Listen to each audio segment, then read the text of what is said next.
So let's look at another student's scores today and see if I can guess what their ATAR is going to be. So this student has been averaging 85s in English, 75s in HHD, 50s to 60s in general maths, 80s and 60s for Italian, and 70s for bio. Is 80 still possible if they get around 75 in their exams? So there's a few pieces of information that I can look at here, and I'm not going to use the fact that they're going to get 75s in their exams until the very end. So just looking at their scores for English, that's a really good sign that you're able to get a high score, because English is always counted in your top 4, and it's often the subject that students fail the most at.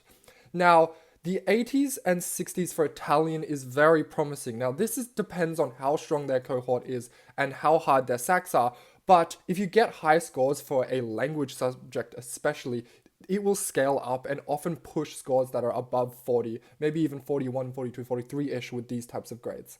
Now, my biggest worry would be the 50s and 60s in general maths, but assuming that's going to be their 5th subject, we're looking at 75s for HHD and 70s for bio.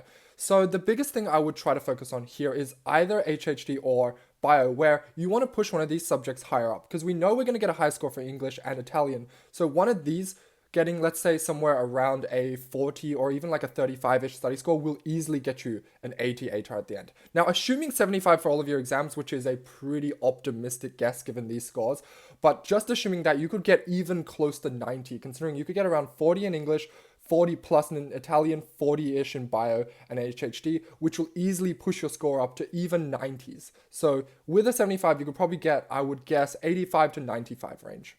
Now, this is the most important tool if you're studying for your exams right now. Try polarbear.com.